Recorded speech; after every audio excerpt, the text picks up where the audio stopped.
world is on your shoulders. When the world is on your shoulders, what do? When your back is up against the wall. When your back is up against the wall. Come on. What do?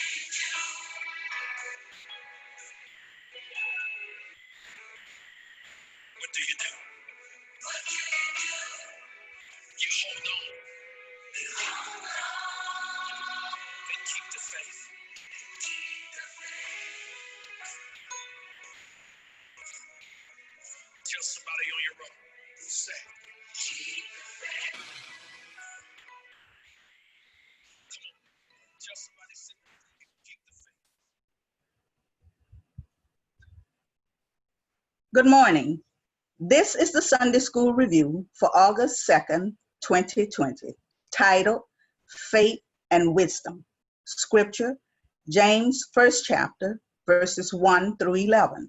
Highlight verses 2, 3, and 4, King James Version. 2. My brethren, count it all joy when ye fall into divers temptations. 3. Knowing this, that the trying of your faith worketh patience. 4. But let patience have her perfect work, that ye may be perfect and entire, wanting nothing. Today, our lesson is coming from the book of James. It has been said the epistle of James was written to help us understand and acquire spiritual maturity.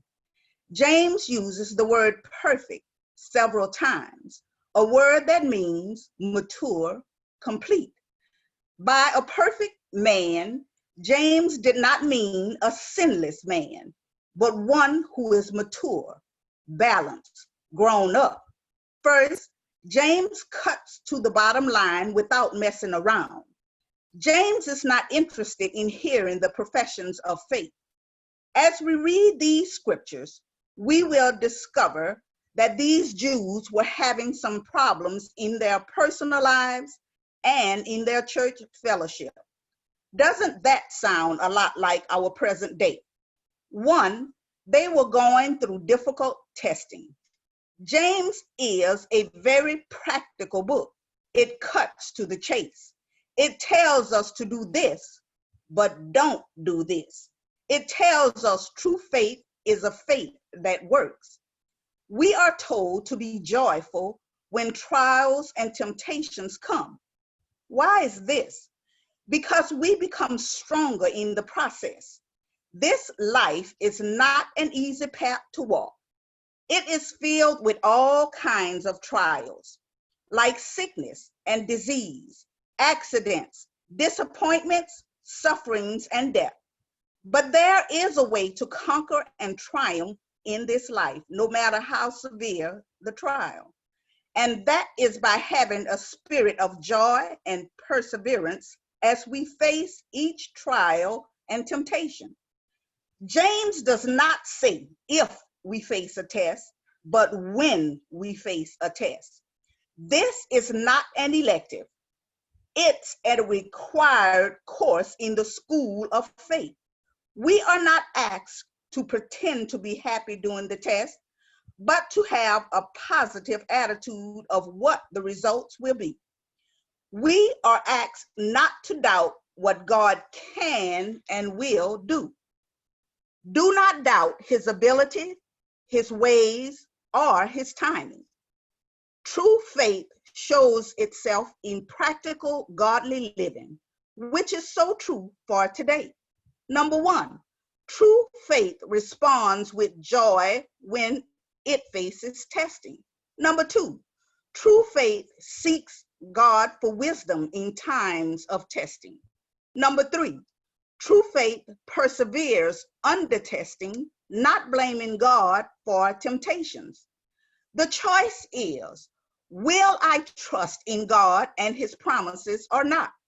James says it is our faith that is being tested. We do not know if our faith is genuine until it stands up under the test. We need to know that trials and temptations develop perseverance. We need to know that trials are not to defeat and discourage us. but to make us stronger. Here is an illustration. You buy a jacket that claims to be waterproof. If you wear it on dry days, you have not put the jacket to the test. The test of the jacket is, if you get caught in a rainstorm, does it keep you dry? This is what I'm trying to say. It's easy to say, I trust in God. Anybody can say that. But the test of our faith is when we really choose to trust God. Warren Wiersbe quoted this: our values determine our evaluations. If we value comfort more than character, then trials will upset us. If we value the material and the physical more than the spiritual, we will not be able to count it all joy. If we live only for the present and forget the future, then trials will make us bitter, not better. If we can't rejoice in our trials, then our values are wrong. Our faith should have staying power. Psalms 40, verse 1, 2, and 3, King James Version. I waited patiently for the Lord, and he inclined unto me and heard my cry. He brought me up also out of an horrible pit, out of the miry clay, and set my feet upon a rock, and established my goings.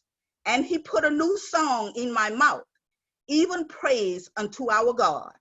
Many shall see it and fear, and shall trust in the Lord.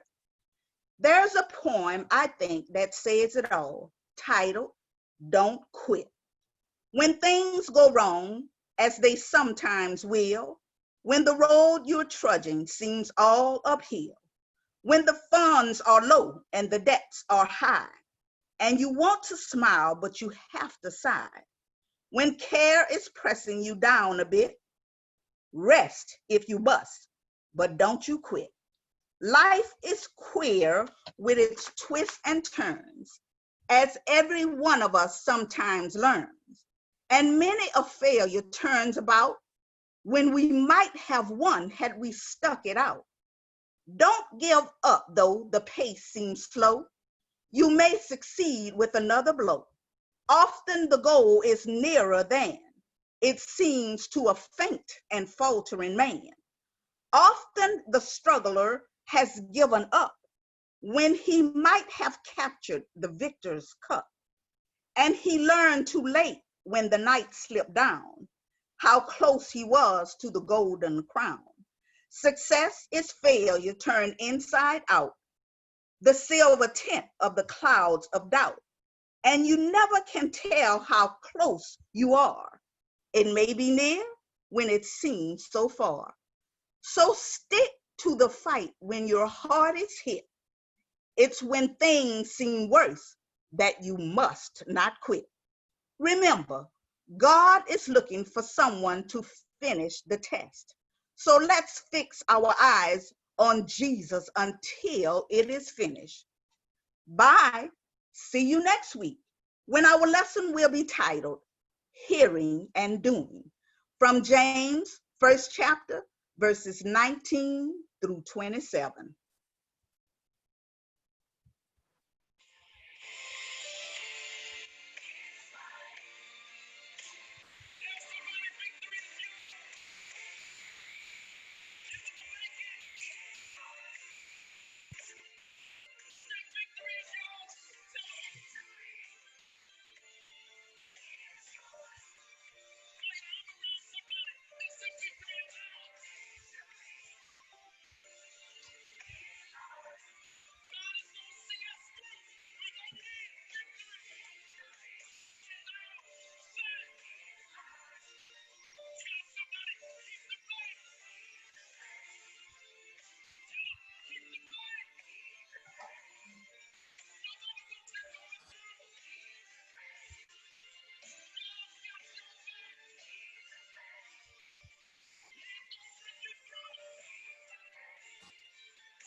Okay. I think it stopped. I don't even know the thing. I lost the thing at the top. I don't know. Is it still recording? Yep. It sure is.